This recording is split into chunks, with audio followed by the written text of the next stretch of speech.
What's so special about this shoe? Isn't it just a triple white Air Max 1? That doesn't seem to have much going on with it, but let's look into that today and find out that question, answer that question. Is this just a triple white? But then there's more. Have they managed to pull off a trick by having swooshes that do totally opposite things on the same shoe? Does it work, or is it a big flop?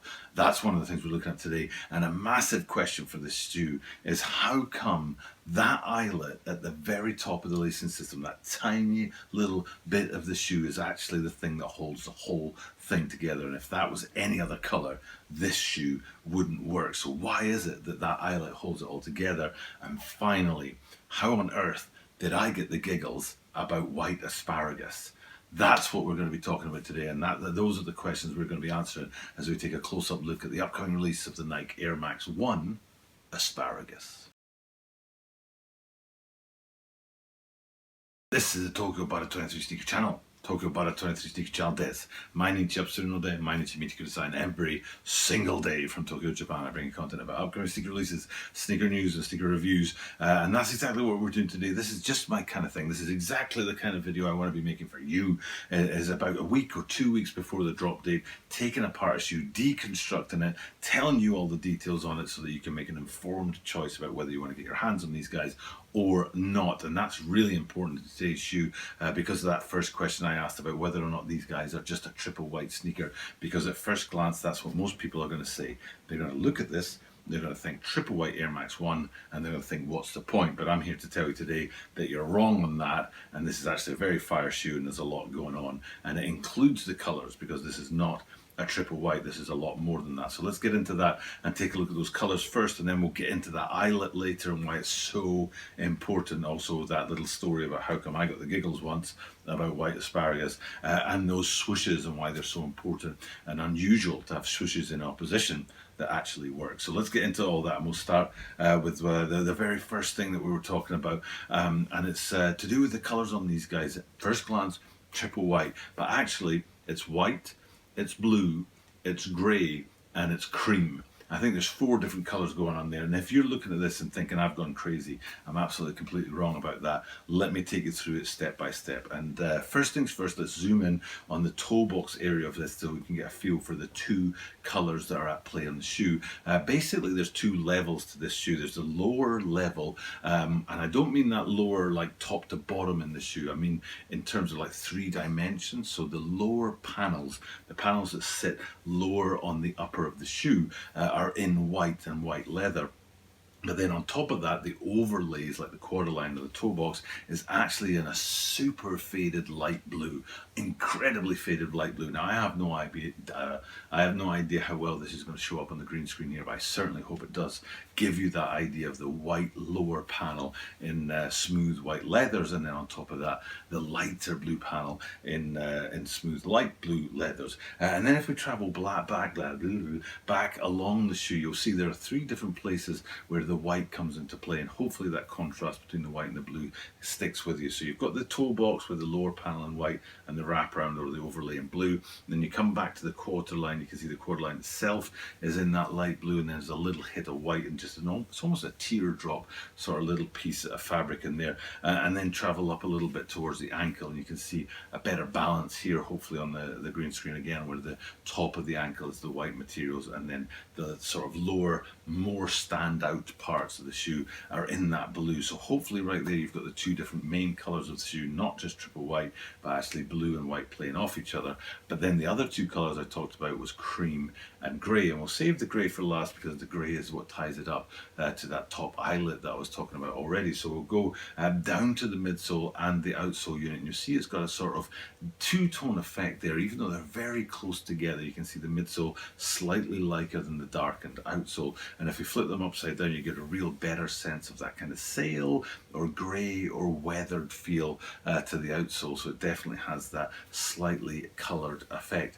So that's 2 more colours going on in there. Is the midsole's colouring, which is slightly different from the white above it, and then the outsole in that kind of grey weathered feel, and that's what ties this shoe together with that eyelet. So if we now go up and have a look at the eyelet at the top of the lacing system, you can see it's in light grey, and that's what provides sides. It's almost like what they call a fulcrum, which is the center of something that's spinning. So if you think of a clock with its hand spinning around, the center point on that would be called the fulcrum. And it's almost like the whole shoe spins around that eyelet, and it gives a bit of definition. If it wasn't there, if it was white or if it was light blue, it would match the rest of the upper, but then the whole upper would be lost in this kind of sea of all light colors, and you wouldn't have any distinction on it. But having that one slightly darker piece on the eyelet there gives us that place to focus our eyes, and that reveals the rest of the shoe to us. And also, if it had been any other color, like purple or red, it would have stood out way too much from what is essentially a very, very light white shoe. So it's just right what they've done with that eyelet up there. It matches the outsole down below. It provides that kind of balance for the shoe and gives you that point of focus that helps you to see the light blues and the whites of the other parts of the shoe. So that was one of the questions we asked at the top of the video. And we also talked about the branding and whether or not this works. So I said that the swooshes were in opposition of each other because there's two kinds of swooshes on this shoe. So we'll go to the lateral side first, and hopefully it's kind of hard for you to see on the green screen here where the swoosh is, because it's an extremely unique element of this shoe. It's not a patched on, stitched on swoosh. It's an embedded, debossed swoosh. Now, we already talked about that with the Air Jordan Center Courts recently, and how I learned that when something is impressed into a fabric, it's debossed, and when it's sort of coming off of a fabric, it's embossed. And in the case of these guys, you can see the swoosh is actually debossed. It's pushed into the fabric, which is very rare on Air Max 1s. That's not usually the design of that. So you've got this subtle, hidden, pushed in swoosh on the lateral side of these guys. And then if we go up to the top of the tongues, you can see the total opposite effect. It's in colors, white and green. It's coming off of the tongue there, and then it's in stitched, it's in stitching and thread up there. So it's a very opposite to what was going down on the lateral side of the shoe.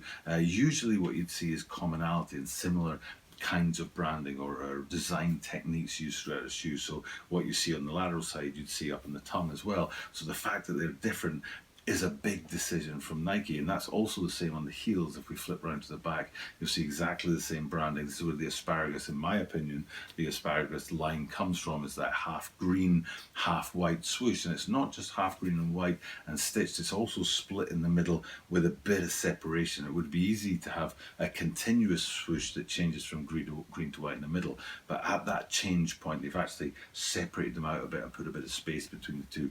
Very, very different from the lateral side swoosh. Very much yes, as far as I'm concerned. And again, that little hit of color, just like the little hit of color at the top of the eyelets, it matters. It has an effect on the overall look of this shoe, and it definitely works for me. I'm a very big yes on everything about this shoe. I think it's very cool. It's like a bunch of little hidden secrets that reveal themselves. It's an advent calendar of a shoe that as you open up each little bit of it, you reveal a little bit more of it, and it's a great looking shoe. I'm not entirely sure why they went with the name Asparagus. It could have been a whole bunch of other, like Snow White or Icy Blue or something like that, but they went with Asparagus. And like I said, the last thing for me to do is to tell you about a story when I got the giggles about white asparagus. This has nothing to do with shoes, this is personal, but it was just my good friend, I had a really good friend, we used to live pretty much side by side, and his girlfriend at the time was a flight attendant. She used to fly all over the world and be gone for days at a time and come back from all these exotic locations. And I remember one time she'd come back from Munich in Germany, and she was all excited about having white asparagus. And me and my buddy were just like not interested at all. We were just like, what's, it's asparagus, it's a vegetable. What difference does it make what color it is? It's just eat the thing, She made this big thing, a whole meal that's centered around this white asparagus. And she was so proud of it. And it's like, I'm so amazed at this treat that I brought you from Germany that you'd never be able to get here in Tokyo, Japan. And the two of us just lost it. We just got the giggles. It was so disrespectful. She'd done a great job of cooking this meal. She'd taken the time to bring this, vegetable all the way back from Germany. And there's the two of us just like laughing and drooling into our meal. But it just, it's white asparagus. I mean, come on, you know what I'm saying? It's like, it's a stick vegetable, whether it's white or green. what difference does it make? So, but it's a great memory, a great time, good friend, good story, just a really brilliant moment in my past that I thought I'd share with you guys. To wrap up this video, since it is about a shoe called an asparagus. So with all that being said, with all the details on the shoe brought to you and a little story about my old personal life, that story is probably, I don't know, 15 years old, I would guess. So with all that in mind, it's time for me to sign off, do what I do at the end of every single video, which is thank you for checking out the content and remind you that I do this every single day. So that means that you are guaranteed to see me tomorrow.